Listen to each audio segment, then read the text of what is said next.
우리가 보통 하나님은 참으로 깊고 넓으신 분이다, 그렇게 알고 있습니다. 그 깊고 넓은 정도를 인간의 도구로는 측량할 수가 없기 때문에 우리가 단지 알고 있는 것은 하나님은 측량할 수 없을 정도로 크신 분이다라는 사실, 그 정도만 알고 있습니다.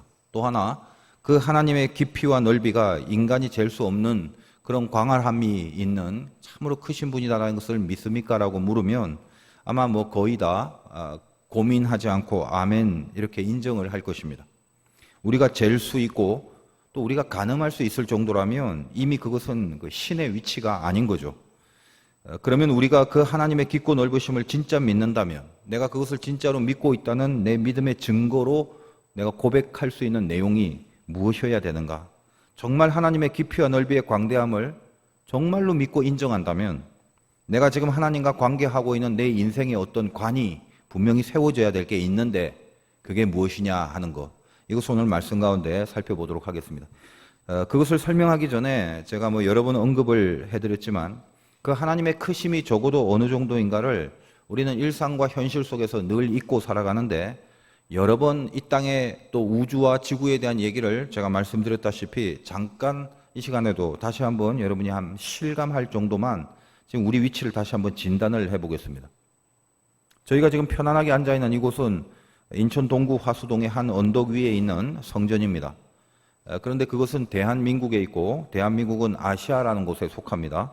그리고 아시아라는 것은 우리가 살고 있는 이 지구 전체의 어떤 한 구덩이에 이렇게 있는 대륙입니다. 우리가 지금 우리 눈으로 볼 수 있는 것은 끼케야 여기 모인 예배당 이 안에서 보이는 것이 전부죠. 그런데 지금 우리가 살고 있는 이 전체의 지구는 지금 매우 빠른 속도로 태양이라는 그 둘레를 계속 돌고 있습니다. 그것을 공전이라고 하죠. 내가 살고 있는 지구가 태양을 이렇게 계속 돌고 있었나를 모르시고 계셨다면 오늘 예배 가운데 그런가 보다 하고 다시 한번 이해를 하시면 될 것 같습니다. 근데 태양 주위를 이 지구가 휙 하고 한 바퀴를 다 도는데 걸리는 시간은 365일 5시간 48분입니다.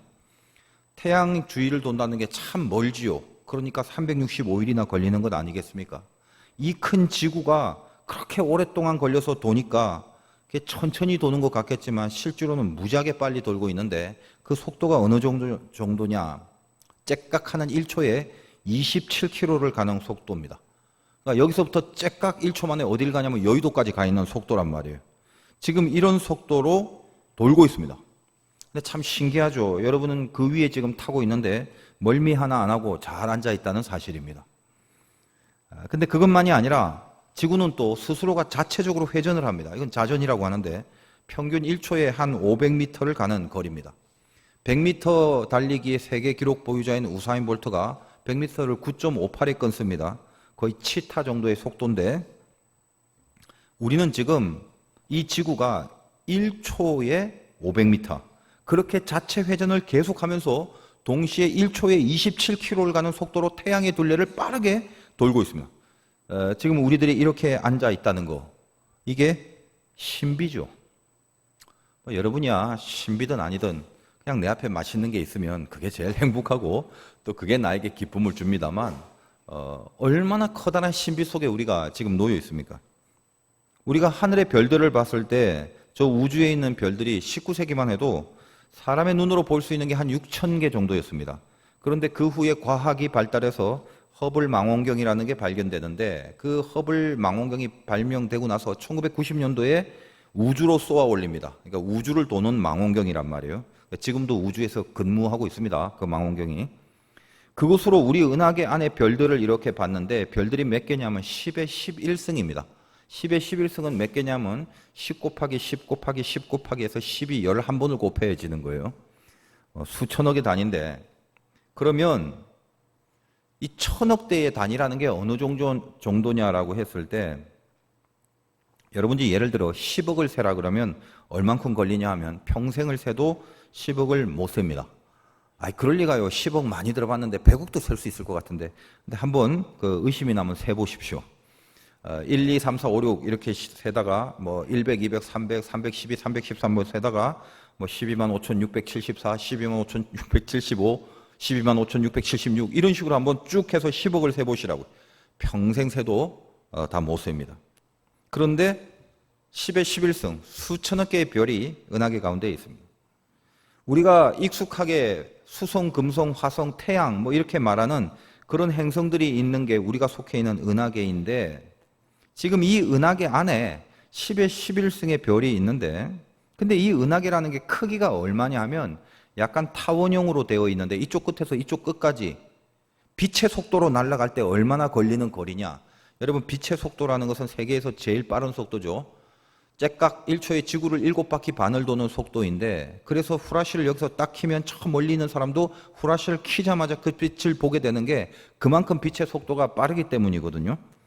그래서 이 빛의 속도를 광년입니다. 빛광자를 써서 이쪽 은하계에서 저쪽 이 은하계 끝에서 저쪽 은하계 끝까지 빛의 속도로 싹 갔을 때 얼만큼 걸리냐 하면요, 10만 광년이 걸리는 그 정도의 크기입니다. 10만 광년이라고 하면 빛의 속도로 10만 년 동안 그렇게 내리 쏴야 끝에 다다를 수 있는 그 정도의 크기가 우리가 살고 있는 이 은하계입니다. 뭐 이렇게 제가 이렇게 세세하게 말해도 실감이 안 되는 거죠. 워낙 크기 때문에. 그런데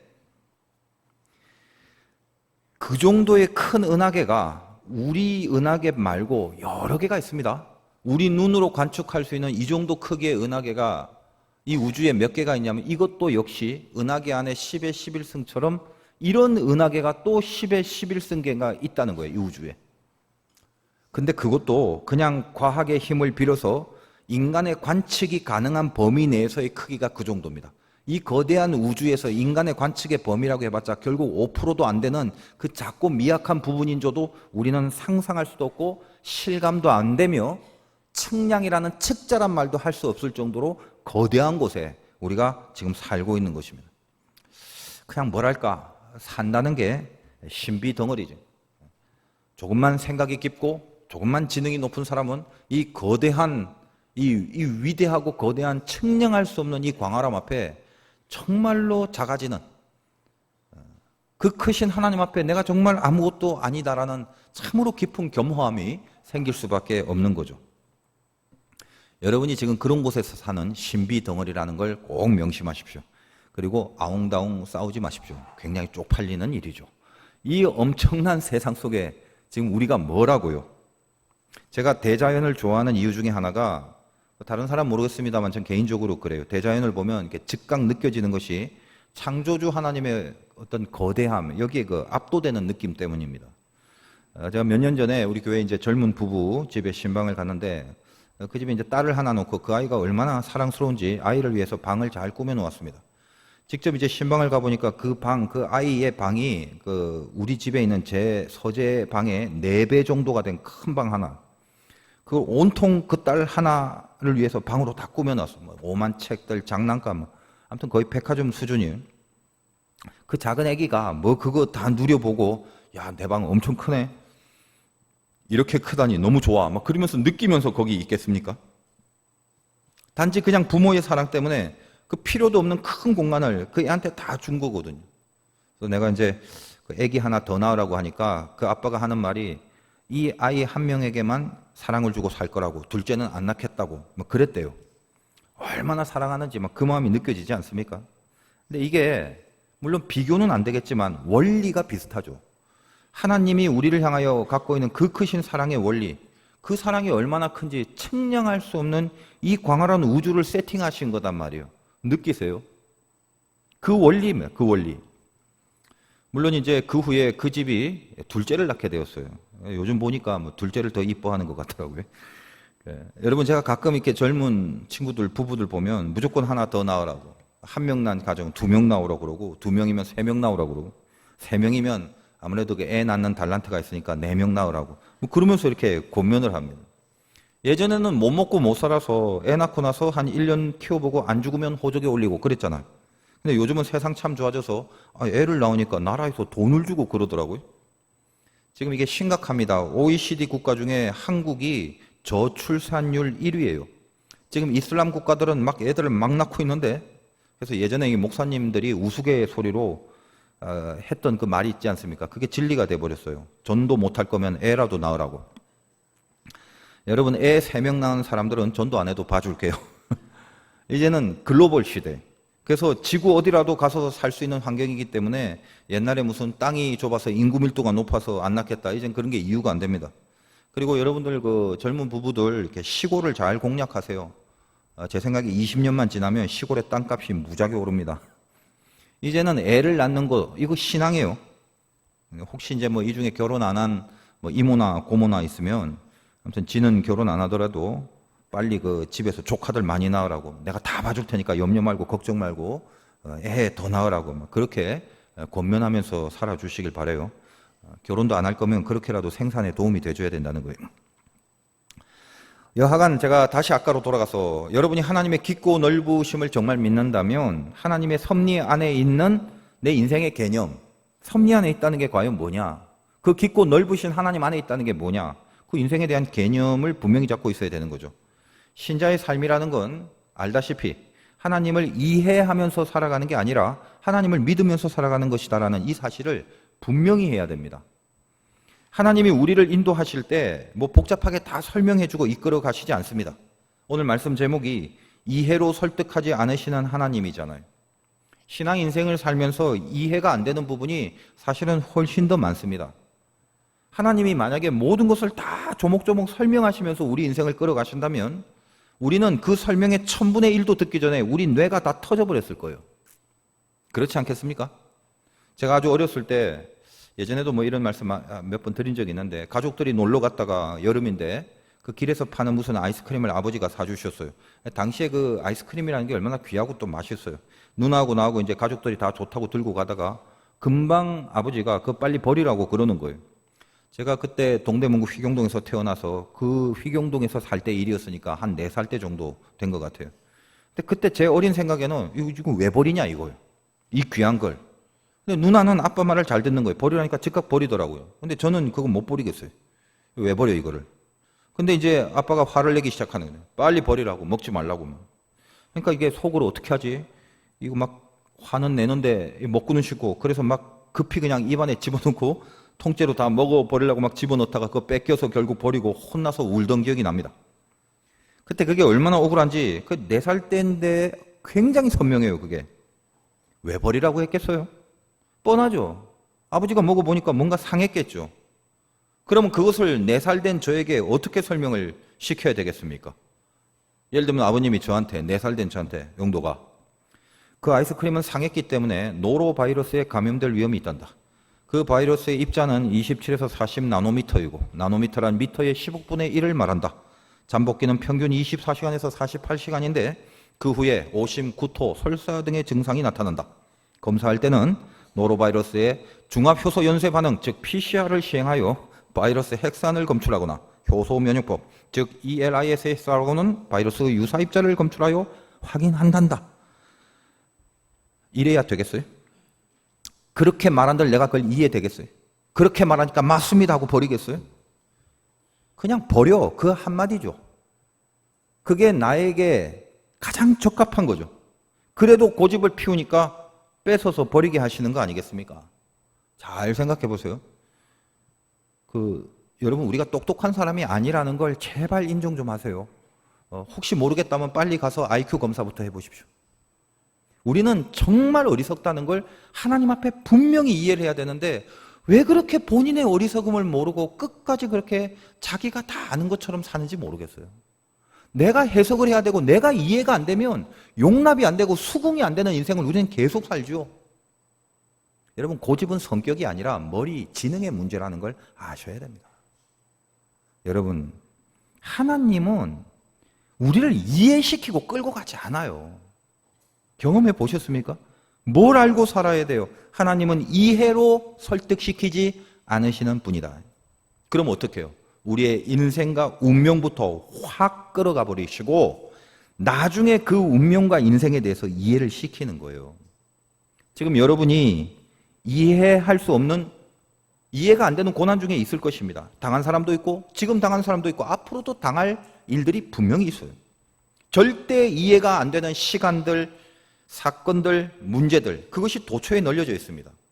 그 한가운데서 여러분이 정말 하나님의 깊고 넓으심을 진짜 믿는다면 지금 내가 납득할 수 없는 문제에 대해서 절망하거나 원망하지 마시란 말이에요.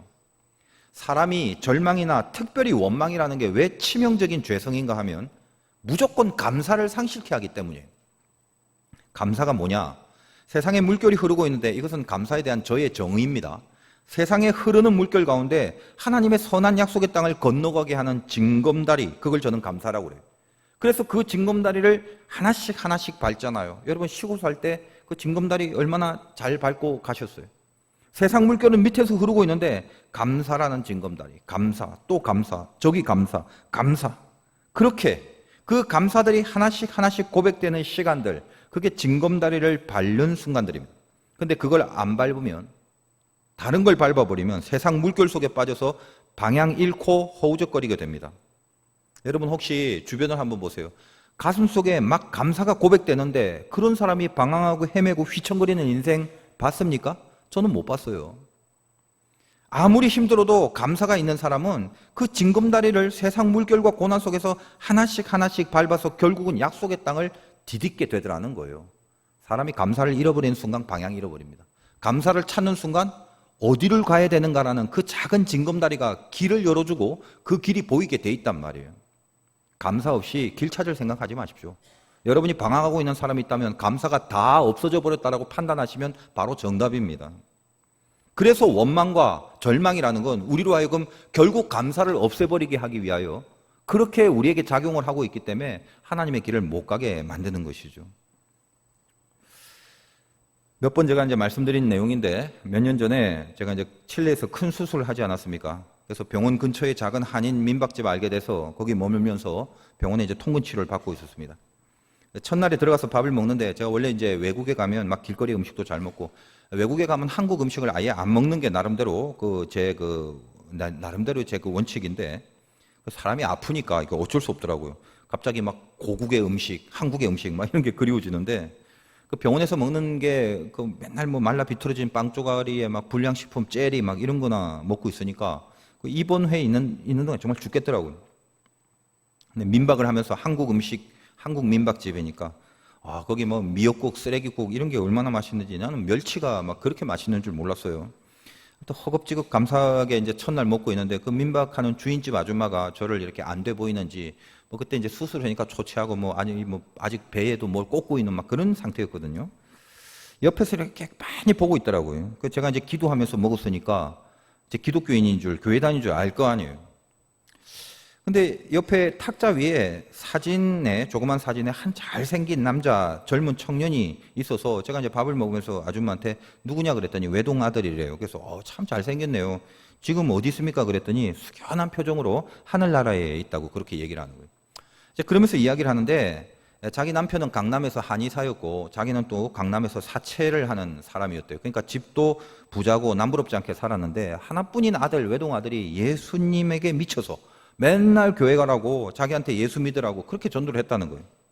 그런데 이 아줌마는 점집에 다니고 그다음에 절에 다니고 그런 삶을 살고 있다가 갑자기 아들이 예수를 믿으라고 하는데 그 아들의 말을 들었겠어요?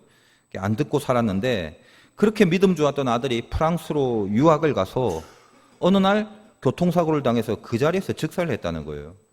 그래서 이 장래의 행진을, 이 외동아들의 죽음을 그 뒤에서 오열을 하면서 따라가는데 자기 인생에 생전 교회도 안 다니고 생전 성경도 모르던 이 아주머니가 자기 입에서 그 오열하는 소리 가운데 처음으로 하나님이란 말이 불쑥하고 튀어나온 그 후로 교회를 다니고 신앙생활을 하게 됐다는 것입니다.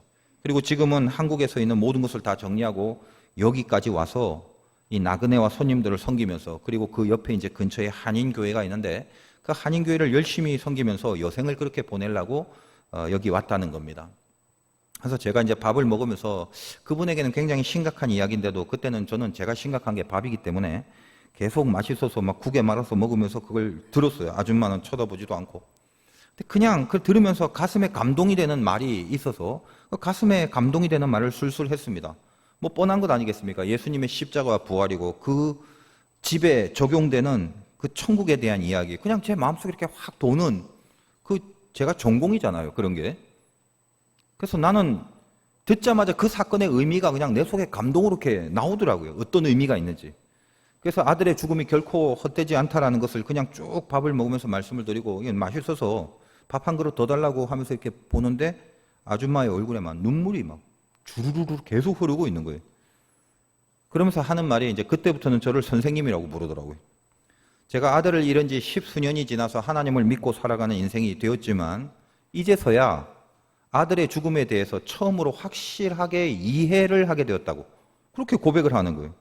하나님이 선생님을 우리 집에 보내셔서 그 죽음에 대한 이해를 하나님의 말씀을 선생님을 통해서 해주셨다고 그렇게 이야기를 합니다. 세상에 그 어떤 부모가 외아들을 잃은 사건이 이해가 될 수 있겠습니까? 근데 한번 보세요. 제가 목사라서 어떤 성경적인 내용을 해서가 아니라 잘 보십시오. 그분은 그 가정의 운명을 송두리째 하나님 안으로 이끌어 놨어요. 그리고 나서 그 다음에 이해를 설득시키는 거죠. 여러분 대부분이 그렇습니다. 저는 어쨌든 덕분에 하루에 2만 원도 안 되는 그 작은 민박집에서 다른 손님들과 다르게 오로지 저만 선생님이란 대우를 받으면서 하루 세 끼 사골곰탕을 끓여 먹게 되었다는 아름다운 간증을 남기게 되었습니다. 아브라함이 이삭을 죽여야 할 때 그것이 이해가 돼서 할 수 있었던 것이 아니잖아요. 히브리서에 표현된 아브라함의 믿음이 뭡니까? 여러분 잘 알고 있는 거. 믿음의 조상이고 믿음으로 치면 가장 기준이 되고 샘플이 되는 존재로서 늘 아브라함이 언급되는 이유가 뭐냐? 갈 바를 알지 못하고. 그거 여러분 다 알고 있잖아요. 아브라함이 왜 믿음의 조상이에요? 왜 믿음이 좋아요? 갈 바를 알지 못하고. 그 말 한마디 그건 다 알고 있거든요. 무슨 말입니까? 이해를 하고 갔다는 게 아니죠. 믿고 갔다는 말이에요. 그게 갈 바를 알지 못하고 갔다는 말 아니겠습니까? 그걸 믿음의 핵심으로 본다는 거예요. 그게 아브라함이 믿음의 원조가 되었던 가장 중요한 요소였다는 거예요. 결국 그를 열국의 아버지자 믿음의 조상으로 세우고, 잘 보십시오. 그것을 위해서 기근을 피하러 애국까지 가게 만들고 거기서 아내를 누이라 속일 정도의 공경을 처하게 하면서까지 아브라함이 걸었던 그 모든 발자취, 맨날 2, 3만 다녔던 그 발자취가 나중에 결국 이스라엘의 약속의 땅인 팔레스타인 아니겠습니까? 이걸 우리가 나중에 알게 되잖아요. 그런 당시에 아브라함이 그걸 알고 내 발로 밟는 그곳이 하나님의 약속의 땅이라는 것을 알고 그렇게 당하고 그런 식으로 이사가고 그런 식으로 쫓기고 그렇게 속여야만 하고 그렇게 도망가고 그렇게 싸워야만 하고 급기야 아들을 죽이는 시험까지 당하는 그 순간순간 그때 그 순간순간마다 어떻게 그 인생을 그 사건을 이해를 다 하고 감내해냈겠습니까? 저는 볼 때 아브라함의 인생에 마음속에 성경에 표현은 안 됐지만 세 가지가 늘 반복되었을 것 같아요. 망했다. 죽었다. 큰일 났다. 이 하염없는 넋두리가 떠나지 않았을 것 아니겠습니까? 여호와 이레라고 하나님이 준비하셨다는, 여러분 잘 알다시피 아들 대신에 제단에 드릴 수양의 뿔이 숲에 걸려서 팔딱거리고 있는 그 생생한 준비하심을 아브라함은 마지막에 이삭을 죽이는 그 시험을 통과하기 전에는 결코 볼 수 없게 했던 것, 우린 다 알고 있잖아요. 여러분 상식적으로 보면은 숫양이 뿔이 숲에 걸려서 팔딱거리는데 그게 안 보였겠어요? 근데 아브라함은 그걸 못 보고 있었죠. 왜? 시험이 끝나고 나서 그때 비로소 하나님 여호와 이레를 만나는 이 하나님의 섭리 때문에 그렇습니다. 이삭이 제단으로 갈 때 아버지 아브라함에게 묻습니다. 아버지, 제사 드린다고 지금 가는데 불과 나무는 다 있는데 번제할 어린 양이 어디 있어요? 그때 아브라함이 뭐래요? 하나님이 친히 준비하신단다. 근데 그때 아브라함이 뭘 준비하는지 내용을 지금 이해하고 해석하고 하는 소리입니까? 야야, 내가 다 봤는데 그 수량이 저 그 뿔에 걸려갖고 저 팔딱거리고 있을 거야. 다 그 준비됐어 그거. 그러니까 네가 지금 너를 죽이라는 건 하나님의 시험이니까 내가 가서 칼만 딱 드는 신용만 하면 그 팔딱거리는 수장이 이제 나와갖고 걔 대신 제단 삼, 하나님 다 그렇게 미리 준비한 거야. 걱정 말고 따라와. 너는 그냥 좀 묶여봐봐. 조금만 참으면 돼. 아, 이렇게 다 이해하고 알고 그것을 했냐고. 아니죠. 만약 그걸 다 알았다면 이삭을 향해 칼을 드는 그 마음이 즐겁고 안심이 되고 뭔가 쇼하는 것 같은 연기가 되겠죠. 저기 보이네, 저 수량. 그러니까 이 칼만 들면 되겠네. 그러면서요. 그러나 아브라함은 이삭에게 칼을 드는 순간까지 이해가 안 됐어요. 무슨 내용인지, 뭘 준비했는지 전혀 보이지도 않았고 이해가 안 됐어요. 그런데 믿었어요. 하나님이 친히 준비한다는 그 사실, 그걸 끝까지 칼을 드는 순간까지 믿었다는 거예요. 저나 여러분의 신앙의 인생이 그런 것 아니겠습니까? 그리고 여호와 이레를 만나고 나서 드디어 왜 하나님이 그 시험을 하셨는지 이해하게 된 거죠. 이것을 준비시키려고. 그리고 그 모리아 산이라는 것은 거기에 나중에 예루살렘 성전이 세워지는 자리예요. 아브라함에게 이해로 설득시키지 않습니다. 끌고 가셔서 인생과 운명의 작업부터 해 놓으시고 나서 그리고 나서 이해를 도모시켜 주시는 거죠. 여러분 지금 설교를 듣고 있는 가운데 머리로는 납득이 되는 부분이 많을 겁니다. 아멘 하고 싶네. 맞아. 그래, 목사님 말씀 보니까 그게 맞는 것 같아. 그게 믿음이네. 그렇게 동의하고 그렇게 끄떡이는 분들이 그냥 제 예상입니다. 많을 거라고 믿어요. 그러나 그걸 머리로 납득하는 것과 지금 내가 당하는 실상이라는 건 절대로 만만치가 않습니다. 여러분 욥이 믿음을 모르겠어요? 믿음 없는 사람이 아니잖아요. 하나님이 하늘에서 인정한 믿음의 사람이에요, 욥은. 그러나 욥도 욥기의 본문에 의하면 특히 오늘 본문도 마찬가지지만 현실이 주는 고통 피할 수 없었잖아요. 욥의 마음이 뭐예요? 정말 이해하고 싶었어요. 그냥 조금이라도 이해가 됐었으면 좋겠어요. 지금 당하는 아픔과 고난들 그래 알겠는데 이거 엄청나게 지금 고통스러운데 그래도 좀 알고 당했으면 좋겠다는 거예요. 차라리 그 욥의 친구들의 논리처럼 뭔가 분명하게 진단이 되고 막 분명하게 이해가 되고 그럼 차라리 더 나을 것 같아요. 내가 이렇게 저렇게 잘못했구나. 이 점에서 고쳐야 되는구나. 그때 그렇게 했기 때문에 지금 이런 결론이 난 거고 그러니까 내가 100번 죄인이고 죽을 죄인이라도 좋겠으니까 이해를 좀 할 수 있게 해달라고 이해라도 되면 좋겠다고 그런 탄원이잖아요. 고칠 수 있는 게 있으면 그리고 고칠 게 있다면 고칠 테니까 지적을 좀 해달라. 앞에서 욥이 늘 그런 말 하잖아요. 어디서 틀려 먹었는지 내 스스로 이해가 될 수 있도록 자기를 좀 설득시켜줬으면 좋겠다라는 그 탄원이거든요. 그러나 하나님은 이제껏 제가 말씀드린 것처럼 이해로 설득시키는 분이 아니기 때문에 그것은 욥의 인생도 마찬가지였습니다. 그의 운명 자체를 모조리 끌어가십니다. 그리고 그가 귀로만 들었던 바로 그곳에서 눈으로 보게 하는 그 자리에까지 그의 운명을 송두리째 옮겨놓고 나서 그 다음에야 그의 이해를 설득시키는 것이다라는 겁니다. 욥이 하나님을 이해하게 된 것은 마지막에 가서 눈으로 하나님을 뵙는다는 고백 다음에야 비로소 어떤 것이 맞고 틀린 건지를 알게 됩니다.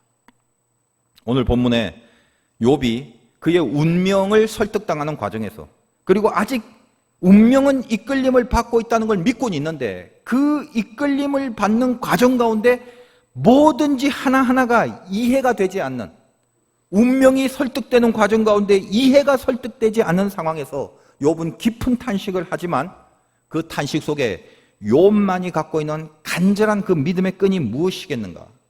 욥은 하나 분명히 알고 있는 게 제가 처음부터 말씀드렸던 그분의 깊고 넓으심이라는 것은 측량할 수 없다는 거, 오로지 그것에 대한 고백 하나로, 그것에 대한 믿음 하나로 빌닷이 자기에게 했던 말을 대항하고 있다는 것을 오늘 아셔야 됩니다. 그게 오늘 이 욥기의 내용인데 간단히 한번 스킵을 해보면 욥의 주장은 그겁니다. 하나님 크다.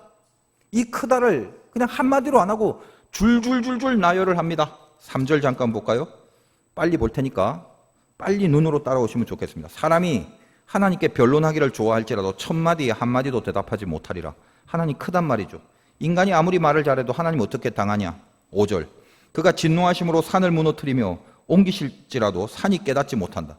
산이 무너지는 게 얼마나 큰 일이에요. 근데 산이 무너지는 일이 있다 할지라도 그게 왜 그런지 누가 그랬는지 그 누가 알 수 있겠냐 이 말이에요. 하나님 앞에서 7절과 10절 7에서 10절 해를 명령하여 뜨지 못하게 하시고 별들을 가두신다. 홀로 하늘을 펴고 바다 물결을 밟고 북두성 삼성 묘성 남방에 밀실을 만들고 측량할 수 없는 큰 일을 셀 수 없는 기이한 일을 행하신다. 이런 표현들이 뭐예요?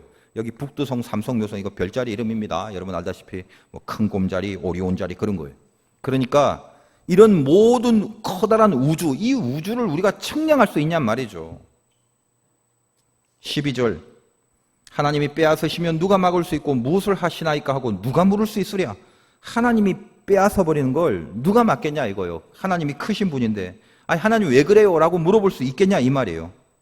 13절 14절 하나님이 진노를 돌이키지 아니하시나니 라합을 돕는 자들이 그 밑에 굴복하겠다. 이 라합은 여호수아에 나오는 기생 라합이 아니라 앞에 나왔던 바다 괴물을 상징하는 것입니다. 악한 권세로 큰 힘을 발휘하는 그거, 그 바다 괴물같이 엄청난 악한 힘을 갖고 있는 그런 것들도 하나님 앞에서는 다 굴복한다 이거예요. 알지 않냐 이거야. 그런 엄청난 괴물조차도 하나님이 알아서 착 다스리시는데 내가 뭐라고 하나님 앞에서 뭔 말을 할 수 있겠냐, 이런 거거든요. 그러니까 쭉 읽어보면 전부 어떤 주제예요? 하나님 그분 너무너무 커서 이해가 안 돼, 이해할 수 있는 분이 아니야, 그걸 지금 말하려고 하는 거죠. 그래서 그런 주제가 어디까지 고백하게 되는가 하면 20절에서 21절에 보니까 가령 내가 의로울지라도 내 입이 나를 정죄하리니, 내가 의롭다 해도 결국은 그 의로운 게 뭐가 조건이 돼서 내가 의로우면 정답이 딱 오고 내가 의로우면 축복이 딱딱 떨어지고 그런 공식이 있는 게 아니라는 거예요. 의롭다 할지라도 뭔가 죄가 생기고 뭔가 의롭다 할지라도 뭔가 악한 것이 또 드러나게 돼 있고, 그런 공식에 의하여 되어지는 게 아니야. 하나님이 우리를 움직이는 건 어떤 공식이라는 게 없다는 거야. 그리고 21절에 나는 온전하다마는 내가 나를 돌아보지 아니하고 내 생명을 천히 여기는구나. 어떤 말입니까? 이것도 내가 좀 온전하고 그리고 괜찮은 구석이 있다 할지라도 결국 지금 내가 아프고 욥이 아프지 않습니까? 내 생명이 이렇게 죽어가는 이런 것밖에 되지 않는구나. 여기에 대해서 내가 하나님 앞에 무슨 말을 하겠느냐. 그분은 워낙 크신 분인데. 23절에 갑자기 재난이 닥쳐 죽을지라도 무죄한 자의 절망도 그가 비우시리라. 이거는 자녀들이 죽었던 그런 사건들을 빗대어 하는 말 아닙니까? 자기가 당한 고난, 자기는 무죄한데도 자녀들은 다 죽고 망하게 하고, 그리고 그것을 비웃는다는 건 진짜 웃는다라는 표현보다는 그걸 크게 생각하지 않는단 말이에요. 하나님이 인간을 무시하기 때문에 그런 걸 크게 생각하지 않는다는 게 아니라 그 하나님의 크심에 비하여 인간의 상황이라는 것은 상대적으로 작고 보잘것없는 그 정도다라는 것을 욥도 그걸 안다는 거예요. 그렇게 하나님이 크다를 강조하다 보니까 마지막 24절에 굉장히 극단적인 표현을 합니다. 세상이 악인의 손에 넘어갔고 재판관의 얼굴도 가려졌나니 그렇게 되게 한 이가 그가 아니시면 누구냐. 자, 극단적으로 세상이 아예 악인의 손에 다 넘어갔다 할지라도, 아니 이 세상이 왜 악한 자에게 다 넘어갔어요? 왜 그렇게 돼요? 그들을 왜 심판 안 하세요? 그 이해할 수 없는 현실이 있다 할지라도 다만 그 뒤에 하나님의 측량할 수 없는 그 크심이 있는 것, 그거 하나만큼은 분명하다라는 얘기입니다. 지금 이제부터 여러분이 잘 들으셔야 됩니다. 제가 욥기의 본문은 다른 성경하고는 달라서 참 어려운 부분이 많습니다. 그래서 매번 준비할 때마다 이 욥기 안에 아주 깊숙이 드리워진 메시지를 하나님이 깨닫게 해주시는 은혜를 주시는데 제 개인적으로도 얼마나 감사한지 몰라요. 여러분 지금 잘 한번 생각해 보세요. 하나님의 크심을 말하는 부분에서 우리가 이해를 하는 정도와 하나님의 크심은 서로 반비례죠. 자, 우리가 이해가 조금 되면 하나님은 조금 크시지만 이해가 완전히 안 되면 하나님은 완전히 크신 거예요. 지금 욥의 논리가 그겁니다. 이걸 이해하셔야 돼요. 이해가 안 된다는 게 뭐냐면 그만큼 합리적이지 않거나 뭔가 모순이 많거나를 말하는 게 아니에요. 욥의 신앙의 논리는 내가 이해가 안 되면 안 될수록 그만큼 하나님의 크기가 크다라는 것을 얘기하는 겁니다. 그게 욥의 논리예요. 제가 기도하면서 말씀을 준비하는 저의 눈에는 바로 그런 부분이 보이는 거예요. 오늘 본문도 가만히 보면 한 3단계 이 트리플 콤보로 나와 있어요. 이 3단계가 12절까지는 하나님이 얼마나 큰가를 욥이 세상과 우주를 말하면서 그 측량 없다는 걸 말한 뒤에 그래서 그 크심 때문에 지금 내가 이해할 수 없다는 것을 단계적으로 설명합니다. 첫 단계는 뭐냐면 아까 13절 14절이죠. 악한 자가 당하는 거, 그 얘기를 합니다. 라합을 돕는 자들, 즉 이 바다 괴물 같은 것들이 그 밑에 굴복한다. 저렇게 센 놈이 당하는 것도 하나님이 크기 때문이야. 이게 하나님의 크심이에요. 야, 저렇게 센데 하나님이 그걸 다 이기시네. 하나님의 크심이에요. 근데 요거는 좀 이해가 될 듯 안 될 듯 그래도 될 법한데 그 정도로 하나님이 크다라는 말로 끝나지 않아요. 그 다음에 더 하나님이 크고 싶어요. 더 하나님이 크다라고 고백하고 싶어요. 그래서 그 다음 단계는 20절과 21절이죠. 이건 뭡니까? 잘못도 없고 의롭기까지 한데도 내가 당한다는 거. 이거는 더 이해가 안 되죠. 여러분 보통 의롭고 잘못이 없는데 왜 당해야 돼요? 그런데 이렇게 이해가 안 되기 때문에 하나님은 훨씬 더 아까보다 훨씬 더 크신 분이라는 것을 고백하는 거예요. 아시겠습니까? 그 깊이와 크기가 너무너무 커서 어떻게 측량이 안 된다는 거예요. 아니 어떻게 이런 일이, 이렇게 이해할 수 없는 일이, 내가 그만큼 이해하지 못한 만큼 하나님의 크기는 더 넓고 깊다라는 깊은 욥의 신앙의 고백이라는 거예요. 이게 전달이 되면 오늘 성공이고 아니면 이제 못하는 거예요. 마지막까지 가장 이해가 안 되는 부분까지 얘기를 합니다. 그게 24절이죠. 아까 말했죠.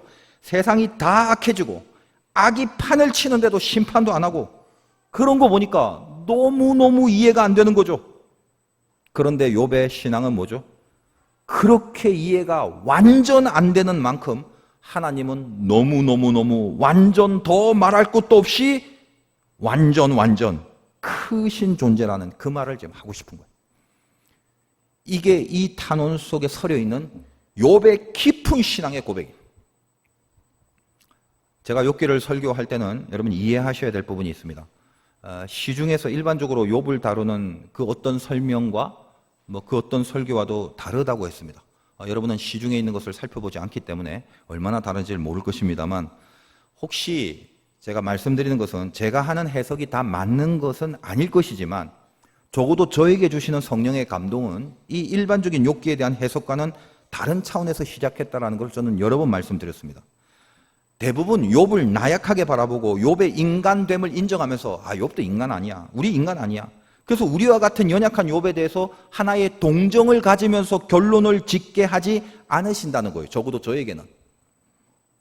욥은 분명히 하나님이 옳다고 판결하셨잖아요. 이게 성경의 내용이잖아요. 욥이 옳다, 욥의 친구들 틀렸다라고 말씀하셨다. 그게 욥기 결론이죠. 그러면 하나님이 욥을 인정한 그 부분에 대해서 뭔가 숨어있는 욥의 믿음을 빼내는 거, 이것이 저에게 주신 하나님의 감동이었습니다.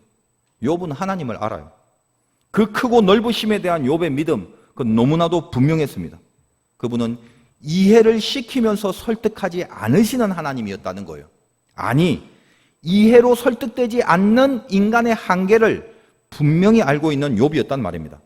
그래서 욥은 그의 운명이 설득되어지고 있는 과정에서 분명히 하나님께서 끌고 가는 건 믿는데, 그건 아는데, 그 끌고 가는 과정에서 그의 이해가 따라가지 못하는 그 현실을 어떻게 무엇으로 극복했는가를 빼내야 된다는 거예요. 왜냐? 여러분도 마찬가지, 우리도 마찬가지. 어떤 이해할 수 없는 고난, 자기가 당하고 있는 일에 대한 의미나 해석이 안 되는 그 현실 앞에서 지금 내가 갖고 있는 믿음의 어떤 부분을 발휘해서 나를 끌고 가시는 하나님의 운명과 그 끌어가시는 과정 가운데 이해가 안 되는 나의 현실 사이에, 거기에 놓여진 하나님의 설득에 나는 어떤 믿음을 갖고 반응해야 되는가라는 것입니다. 제 특기가 쉬운 말을 어렵게 하는 거기 때문에 듣는 사람이 한참을 생각해야 될 것입니다. 그것은 어렵게 하는 재주가 아니라 정밀하게 말하는 재주라고 여겨주시기 바랍니다. 놓치지 마시고 붙들어야 됩니다. 욥에게는 그것이 무엇이었나? 우리도 마찬가지입니다. 그게 오늘 포인트가 본문 15절에 있습니다. 가령 내가 의로울지라도 대답하지 못하겠고 나를 심판하실 그에게 간구할 뿐이며. 자, 내가 잘났다 해도 그 크신 하나님 앞에서 나의 잘남이 뭐 그리 대단하겠는가? 잘났다고 해서 하나님이 좋게 인정해주고 못났다고 해서 나쁘게 인도하고 그런 게 아니었다. 그러면 이해가 되는데 그런 이해를 할 수 없는 거다. 그가 나를 심판하실 그 상황, 즉 어떤 이해할 수 없는 사건으로 당하게 하신 그 과정에서 내가 오로지 내 믿음을 지켜내는 영성은 하나뿐인데 그에게 간구할 뿐이라, 그 얘기를 하는 거예요. 여기 간구라는 히브리어는 그냥 기도한다는 뜻이 아니라 하난이라는 단어를 쓰는데 원뜻, 정확한 원뜻은 불쌍히 여겨달라는 뜻입니다.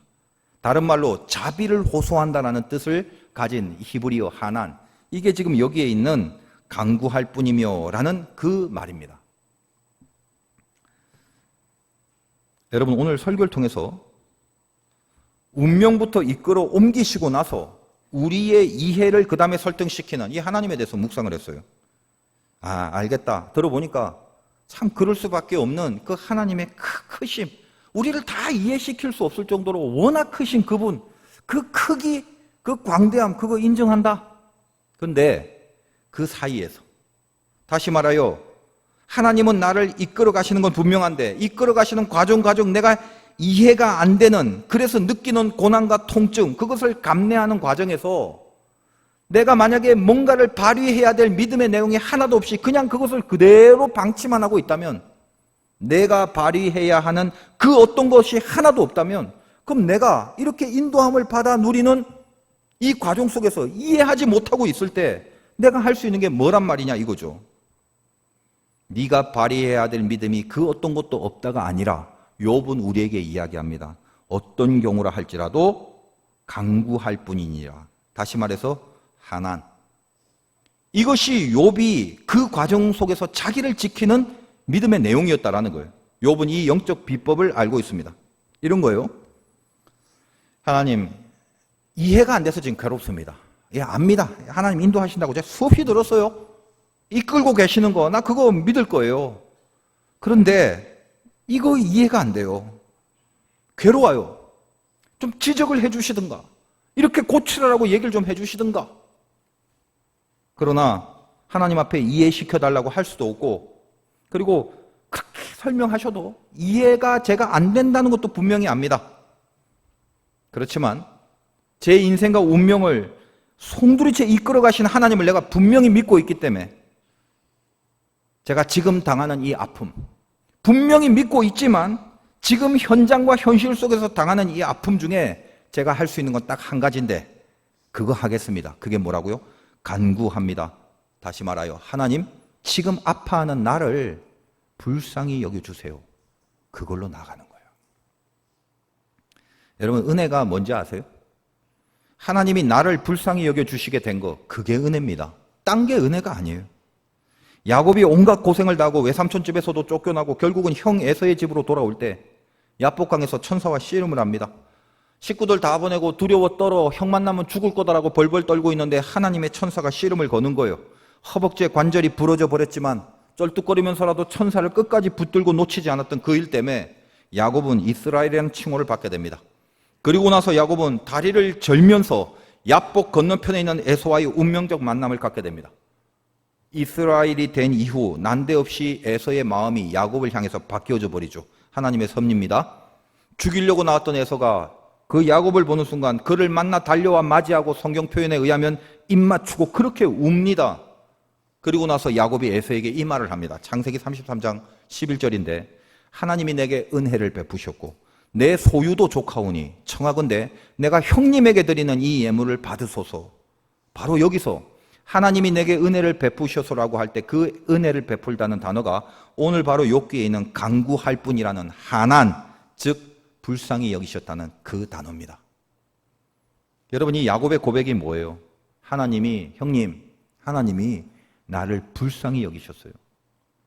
그날 장자권을 팔아치우고 사기를 쳐서 집을 가출하여 광야에서 돌베개를 베고 잔 야곱, 그 사건 아실 것입니다.